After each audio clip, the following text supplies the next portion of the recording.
Hey guys, it's Thunder here, and welcome to Rivals episode number 5. And in today's episode, we're going to go back to Gran Turismo again, but all the way back this time, not to Gran Turismo 4, but to Gran Turismo 1. In fact, we're actually playing the Japanese build of Gran Turismo 1 here, because I felt like, why not? So this request this time comes from iJast, and it involves two of the special model cars that are available in the game, aka two LM editions, technically. The first of which comes from Toyota is of course, the Castrol Supra GT. Now you may be thinking 50 million credits. No, that's just how the Japanese conversion is in this game. It's actually 500,000 credits, technically. It makes about 665 PS, or roughly horsepower. In fact, how much is that in horsepower? Let me go quickly find out. Jump cut. So, jump cut, it's roughly about 655, if you're considering rounding up, about 656 horsepower. Weighs about 1150 kilograms, has about 70.8 kilogram meters of torque or whatever, which translates to about 512 pound-feet of torque. So you get quite an impressive car for 500,000 credits, but how does it compare against the second car, the Nismo GTR LM? A car that has about the same amount, a little more horsepower at 670 PS, which translates to roughly about 660 horsepower. Again, rounding up a little bit, 661. Whoops, my bad. It weighs 10 kilograms less at 1,140 kilograms, but has less torque at 64.6 kilogram meters, which translates to roughly about 467.25 pound-feet of torque, or roughly 467.3 pound-feet of torque. So, you know, these cars are very similar in terms of one another. They're also, you know, both, FR drivetrain cars, so they drive very similarly. And when we look at them in the garage, the PS meters go up to 666 for the Supra and 673 for the GTR LM. So honestly, these two cars are very, very close when it comes to price for performance. You're getting about roughly similar cars. So, but if I'm going to really break it down, I'm going to say that that extra bit of torque that you get with the Supra is a little bit bigger, more notable of a number compared to the GTR, because the GTR only has a little bit more horsepower and weighs a little less. The torque is a slightly more substantial. It's not crazy substantial or nothing, but it is notable. So I'm going to say it's one of the closest price for performance battles I've had yet. I'm going to give the nod to the Castrol Supra GT for it. So that's going to get the first nod, but is it going to get the nod as well in the 0 to 400? Well, since the GTR-LM lost the first point, let's let it go first in the 0 to 400. And because the advent of emulators, I can do this little neat trick where I can just speed it up a bit to kind of hurry up the loading and get right into the action.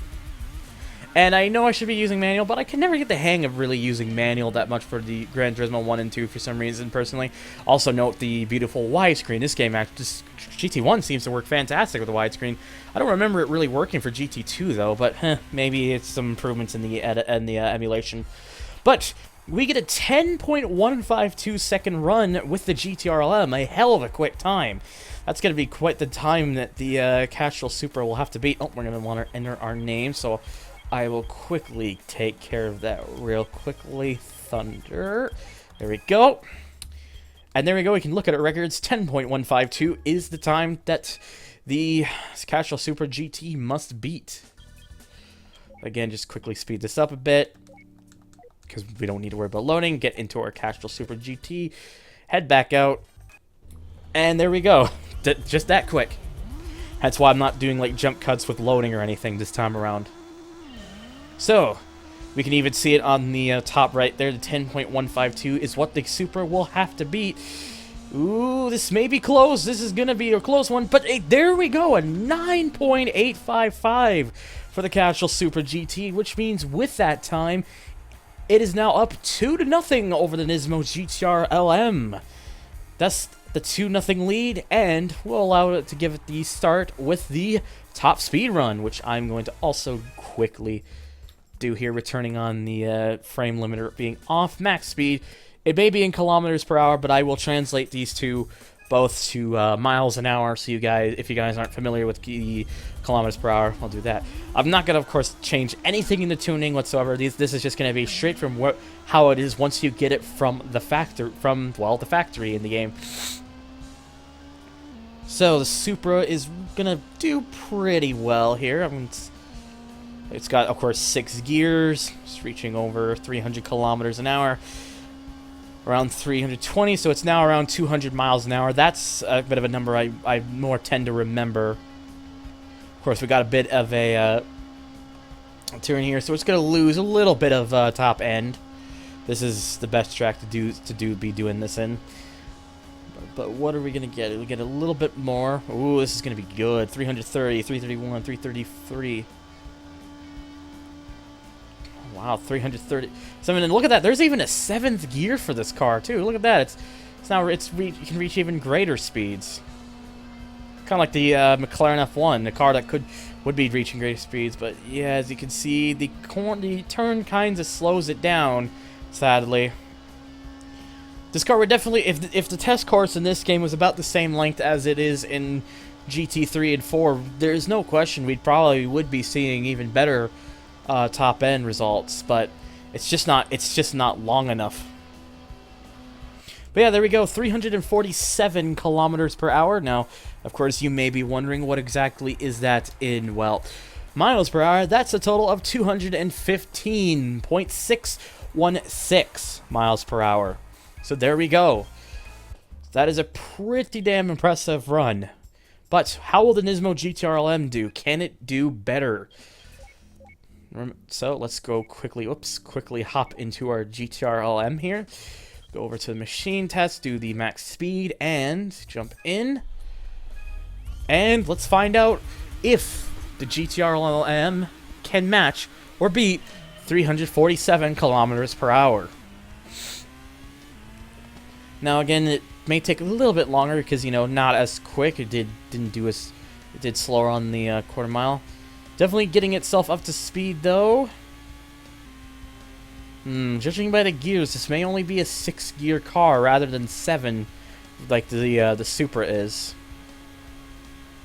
I imagine with like a little bit of power, maybe even better tires, you could probably get better than 347 with the Supra. But again, I'm just focusing it on what you'd be getting right from the factory. So, oh boy, oh no, it's giving up. Come on, keep moving, keep going. Oh, 338. It looks like 338 is going to be its top end for this car, so that's pretty much all we're going to get because this corner, you know, doesn't exactly help us in terms of top end. It may be exactly why the test course in Gran Turismo 3 and 4 was made longer. And then, of course, Gran Turismo 5 and 6 had Route X, which is insanely long. Longer than it has any need to be, really. So there we go, 338 kilometers an hour. Not quite there. 338 kilometers roughly translates to about 210.023 miles an hour. So, with that, the third point, and already the early victory, goes to the Castrol Supra GT. It's already got up 3-0. So there we go. Let's see if no, because there still remains 2 points. One in terms of stats, and another in terms of personal experience. So of course we're going to go into the time trial because we're going to be testing these cars at Special Stage Route 5. This makes it the first nighttime track we've done in the Rival series up to this point. So let's see how the Nismo Skyline LM gets around the track here. Let's see here. Now, if we focus on the handling, it seems to be pretty stable for the Skyline here. Doesn't seem to be getting its tail out at all. It's nice and refined. Of course, knowing the physics in this game, it is very easy to get these cars into a bit of a tail slide. Now, because of this game only allowing you to do roughly about 2 laps per time trial, I can't do the same layout for timed runs as I can in GT4 and Forza 4. So whatever lap time we get on the second lap is going to have to be the lap time we get, unless I make a big cockery out of that, which I will try again, because yeah, I'd rather like these to be, you know, runs that are at least fair in comparison. Oh god, I've got a bit of some hopping suspension there. But yeah, this GTRLM is very refined, easy to control, easy to get into. It feels like it understeers though quite a bit, and it's especially interesting because it's only supposed to be an FR drivetrain car, but it kind of mostly drives like a four-wheel drive car, to be honest, in this game. So it's pretty interesting. We're just gonna ease up on the throttle a little bit there, coming out of there. Again with the bounciness. Easy now. All right. Of course, just getting some slide is kind of expected for that corner, so. Alright. Okay, ease up. That was actually pretty damn good through there, I'd say. Ease up. You know, I wanted to brake a little bit earlier, so I didn't have to slide as much. That was pretty damn good, I'd have to say. Coming through there, that's nice. I like the way this car drives. Very nice handling car, to say the least.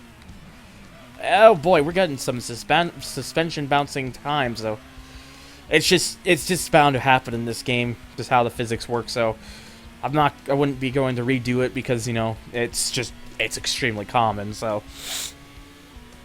but I think we're gonna get a pretty good lap time out of this. We're gonna get a total of a 108.463 from the Nismo GTRLM. A pretty damn good time, I must say so myself. But yeah, I'm very impressed with that run. So, we're going to take that 108.463 and we're going to see if the... Oh. And I guess I made a cock-up of trying... Okay, so what ended up happening was the emulator crashed. Fun. So, unfortunately, the 108.4 time is now no longer mentioned. And this is actually the second attempt I have to do with this car, because as I was about to do finish up the second lap for this car, I somehow managed to get a very bad angle and get my car in an uncontrollable slide, which pretty much killed the lap right there. So, yeah. I was also probably should have braked a little bit for there. But yeah, the thing I'm noticing with the Supra is it's a little bit more on the tail happy side. A little bit more on the it just takes a little bit more to get used to, but I think for this car personally, it also just makes it more exciting to drive. Like, you know, it's a little more, gotta really put the hammer down with it and really master it, whereas the Skyline just kind of seems like it's a car that if you need something that will do the job, there you go. The Supra just feels more like the driver's car in a way, whereas this Skyline just feels more like it was designed to be able to handle what you throw at it. I mean, I'm not saying the Skyline's a super easy car. I mean, at this kind of speed, you'd have to expect that these cars are going to require someone who can really get down the speed of such cars and whatnot. Oh God, that could have been a lot better there, because I kind of really screwed up the cornering. But I'm gonna just keep going. It didn't really ruin too much, I wouldn't say, or I'd say. Okay, there we go. I think it was a lot better there. But yeah, when it comes down to it, I think these cars, you know, they're very slight with their handling, but they're both still pretty good. I just think the Supra is a little more fun right now, so. Okay, again through there. That was fairly alright.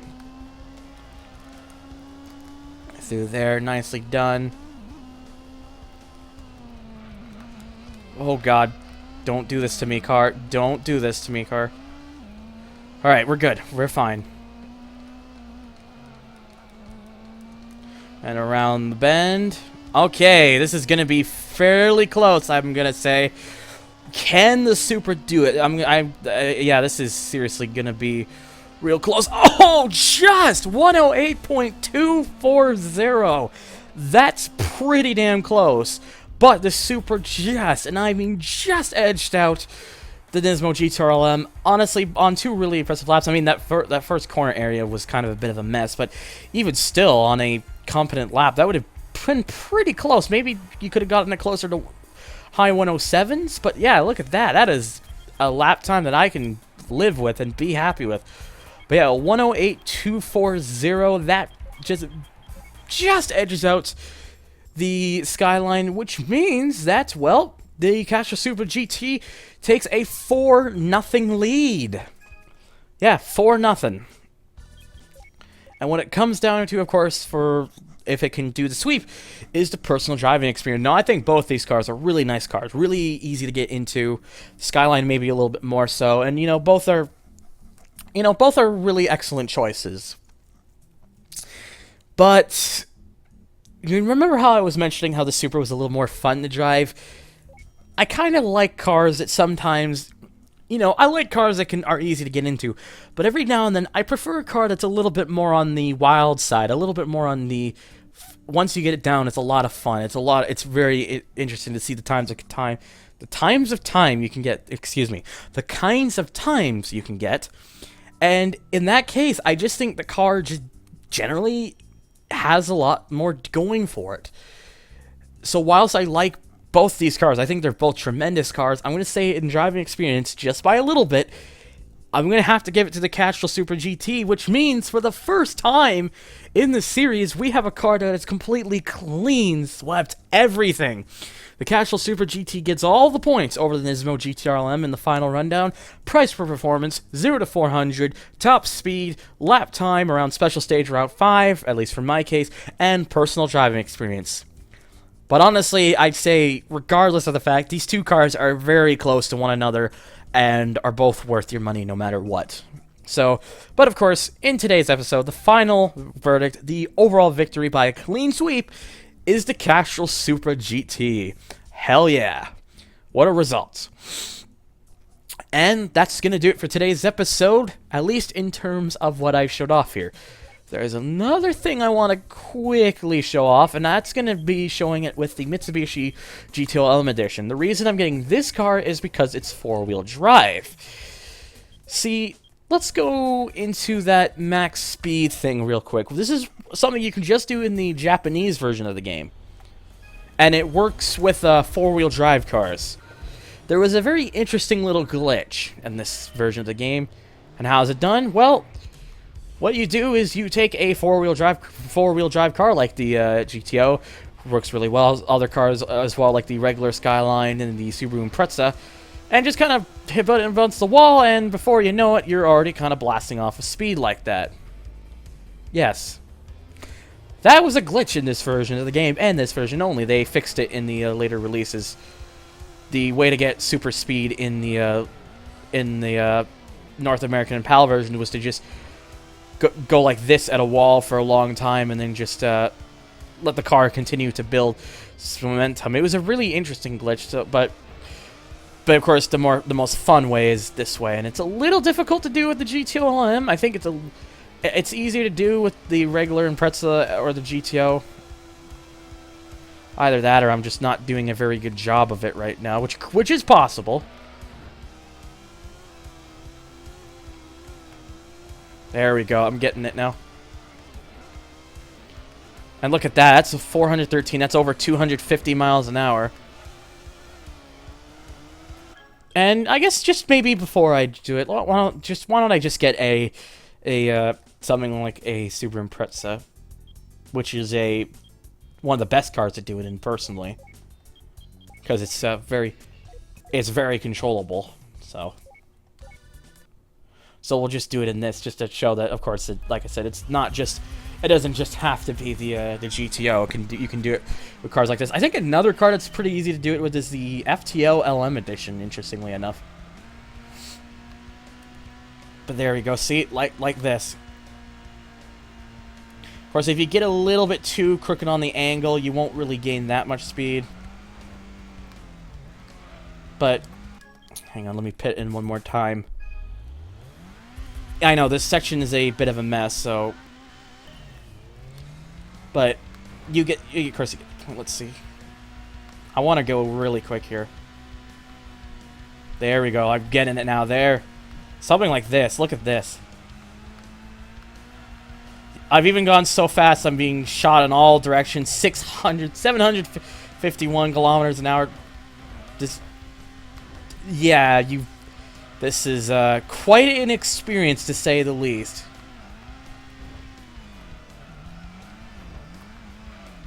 But yeah, that's why I like doing it with the Impreza. It's a really easy car to do it with, so. I think the Legacy can also do it as well. It's pretty much really any four-wheel drive car in the game. The other drivetrains don't work because of how the physics, but with this game, you can do it with the four-wheel drive cars. It works really well. And I think at this point, I'm pretty much in a bit of a situation. All right, let's see here.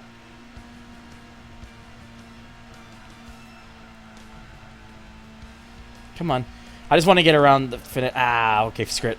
All right, let's just show off that little replay, and then I'll do my little outro. So, anyways, guys, that's going to do it for today's episode. Stay tuned for the next episode, where we're going to be doing something a little bit different, a.k.a. not Forza and not Gran Turismo.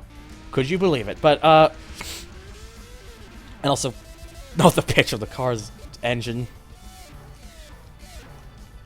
Fucking great. I love that. But anyways, so yeah, stay tuned for that. And as always, you can follow me at Twitter at HGCentralYT. You can donate to my Patreon if you want to support the channel in terms of financial aid. You don't have to, but thank you if you do. And you can also join my forums at hgcentral.freeforums.net. And finally, thank you guys so much for watching, and take care.